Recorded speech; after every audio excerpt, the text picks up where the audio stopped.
Bonjour à tous, c'est Edna Ménis, bienvenue sur ma chaîne. Nous allons continuer avec les comptes. On était sur les comptes Balumbu, je crois. Attends, je vais vérifier.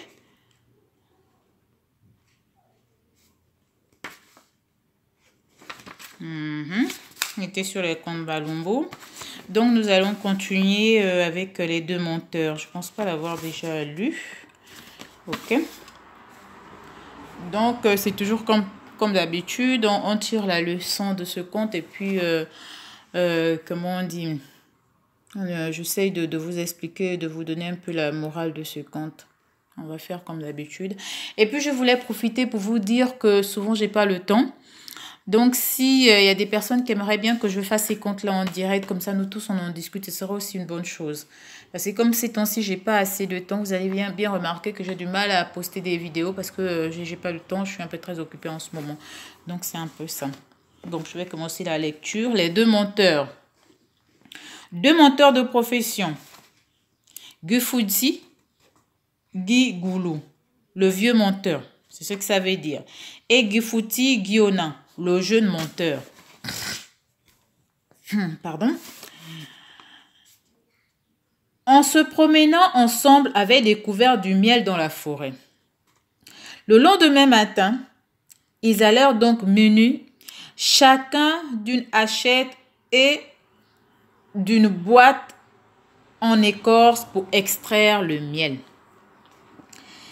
Arrivés au pied de l'arbre sur les branches duquel s'étaient installées les abeilles, Djefouzi le jeune dit à son compagnon: « Ami, laisse-moi faire le travail. Nous partagerons ensuite le rayon de miel. » « Volontiers, répondit Gifoudi. L'ancien, quoiqu'il soupçonnât son compagnon de vouloir prendre le bon miel pour lui. En un rien de temps, Gifoudi, le jeune se trouve déjà perché sur l'arbre. Quelques coups de hachette sur la branche et le miel est à portée de sa main. Inutile de dire qu'il avait d'abord enfumé les scènes. Il prend alors les meilleurs rayons de miel et laisse tomber le reste pour son compagnon. Gifuti, l'ancien, sans souffler mot, ramasse tranquillement le rayon qui tombe. Quand tout le miel est extrait, Gifuti, le jeune, s'apprête à descendre.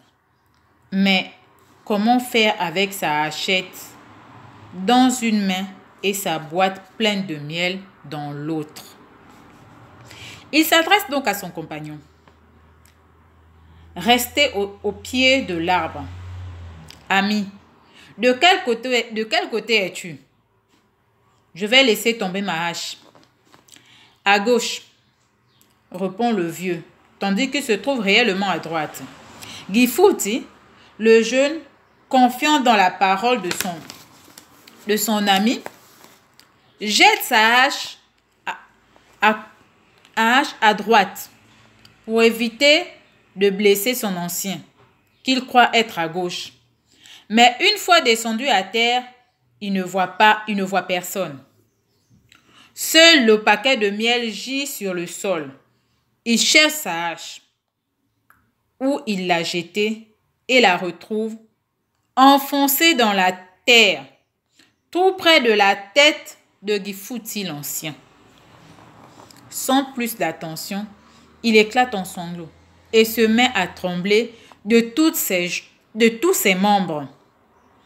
Pensant avoir tué son camarade, il ramasse vite son miel et s'enfuit précipitamment, annoncer la triste nouvelle au village. Tous les gens étaient absents, les hommes dans la forêt, les femmes aux plantations. Seul un vieillard impotent était là, à ne rien faire.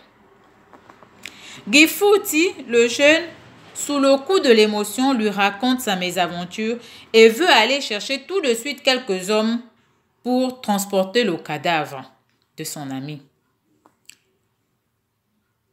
En l'attendant parler, le vieillard se met à rire.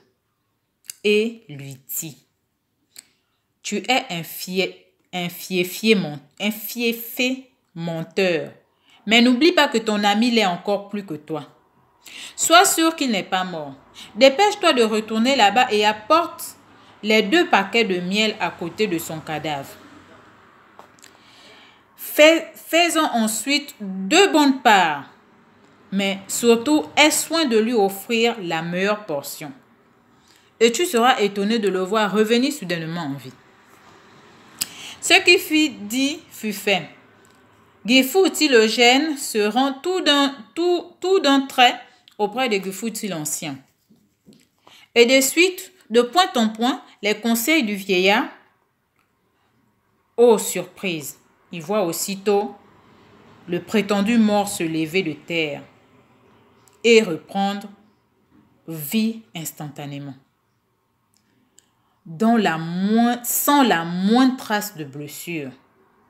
Puis, prenant sa part de miel, le vieux menteur dit à son jeune émule, « Ami, sache bien que j'ai appris à mentir avant que tu sois né.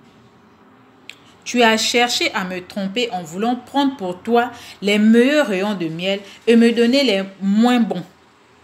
C'est pourquoi moi aussi, j'ai fait semblant d'être mort pour te donner la frousse et te faire trembler de peur. » C'est la fin de notre conte. La morale, c'est quoi? Pris qui croyait prendre. Voilà. Pris qui croyait prendre. On rencontre beaucoup de personnes comme ça. Ils pensent qu'ils sont malins. Mais ils oublient souvent que là où ils sont couchés, là, c'est là-bas nous on dort. Il y a des gens comme ça. Ils sont convaincus qu'ils sont malins et qu'ils veulent vous rouler. Mais ils ne savent pas que, en voulant vous rouler, ils se roulent eux-mêmes.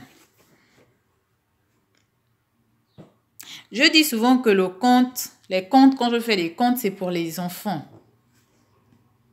C'est pour les enfants, c'est pour l'éducation.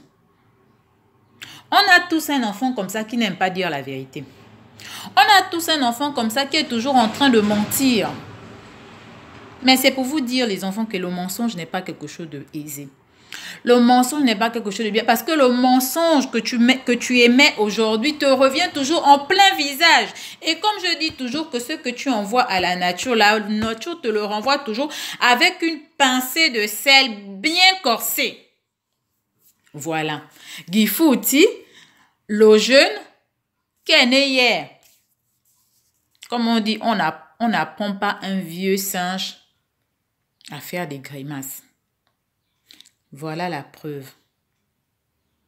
Le mensonge qu'il a fait l'a rattrapé. Lui, il aurait même plus perdu parce que on aurait dit qu'il a tué quelqu'un. Donc, pour lui, ça allait être vraiment plus fort encore. Là, c'est juste pour dire que vous qui pensez que vous êtes malin quand vous mentez, quand vous trompez, vous n'êtes malin, vous n'êtes pas malin. Au contraire, vous êtes en train de vous autodétruire. Parce que quoi qu'il arrive, quoi qu'on fasse, quoi qu'il arrive, quoi qu'on fasse, le mensonge que nous émettons aujourd'hui finit par nous attraper nous-mêmes. Et voilà, le conte nous le prouve encore aujourd'hui.